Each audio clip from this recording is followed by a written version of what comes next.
Our very first guest at the Livestream Lounge, Eli Key from Up Mountain Switchel. How are you? Good to see you. Doing well, Ray. How are you? Now, I hope I didn't butcher your name. It's Eli, right? Eli. Eli. Yeah. See, I'm glad I asked. I apologize for that. And I know we've met 1,000 times, but you have the Y at the end, so. I get it a lot. If it's close, I tend to respond. How's your BevNet Live going so far? So far, so good. Just checked out the showdown upstairs, and I guess I'm the first guest of the day, so just getting started. Thanks so much for doing that. Up Mountain Switchel is your brand. You guys just undertook a rebrand. Looks really good. Here, I can take one of these. Can I drink this? Oh, you already drank from this. I can understand why. This is for you. This is the original one. Let's switch. All right. God bless. All right. For those viewers at home who don't know what Switchel is, and for some of the folks watching here, what is Switchel? I know what Switchel is, but in your words, what is Switchel? So Switchel is a Vermont farming drink from the 1700s. Okay. It's made with fresh ginger, raw organic apple cider vinegar, Vermont maple syrup, and water. And then we have 3 other flavors, which is a lemon, cayenne, which I'm drinking right now, and a yerba mate. Is it intended to be a functional drink or a refreshment drink? It is. It is a functional beverage. That's where we're usually brought into the store as.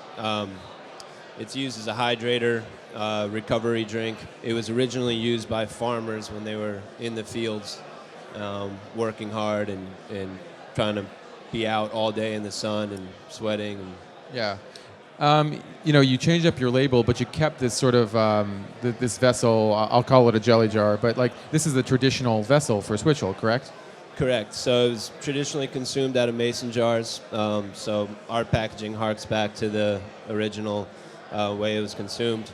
It's also a reusable jar and stands out on the shelf. And so, for a category for a beverage that's not easily or that's not readily understood, or consumers just aren't necessarily as aware of it, what is your strategy for educating more consumers about what Switchel is and your brand in particular? Yeah, it's our website and our social media is probably the best place right now to get educated on what Switchel is and the history and why you might drink it. We're first to market. When we got started, there was really only one other company in northern Vermont who was doing it, and I think you're going to start to see a lot more Switchels coming onto the market. So that's a good thing. I mean, we love to see the category grow and people will get more familiar with what it is. But for now, I'd say our website and our social media is a good place to find out, and that's drinkswitchel.com and Up Mountain Switchel on Instagram.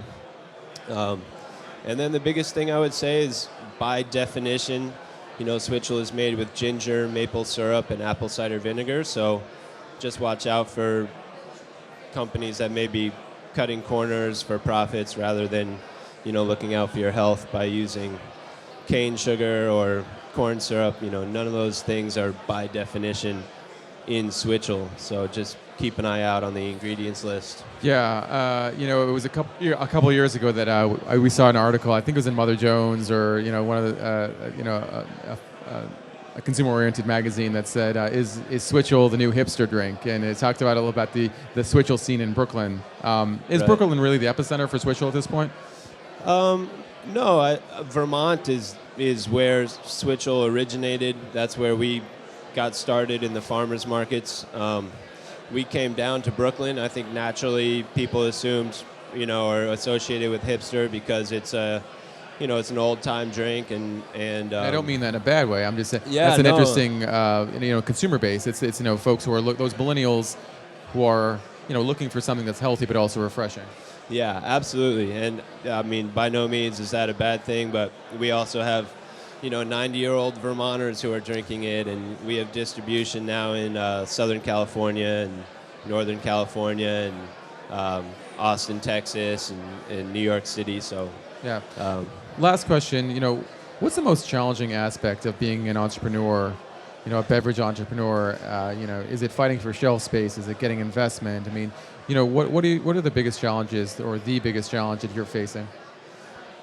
Yeah, I'd say definitely we're a small, independently owned Vermont business. So going up against some of the competition out there, we don't bring as much money to the table, so we can't pay for slotting, and we can't give free product away like a lot of companies do. I think that's the biggest challenge, is just, being a grassroots company and making the drink itself the reason why people are buying it, and fighting for that shelf space and recognition. There's a lot of promotions, there's a lot of paying for slotting fees, and we do that when we can, but a lot of the time we can't. So just making a good, solid product that people drink because that's what it is. One day at a time, right? Yeah, absolutely. Fantastic. Alt Mountain Switchel. This is the good stuff right here. Shake it and drink. I'm going to very soon. Thanks so much for being with us, Eli. You got it, Ray. Thank you. Appreciate it. All right. See you soon.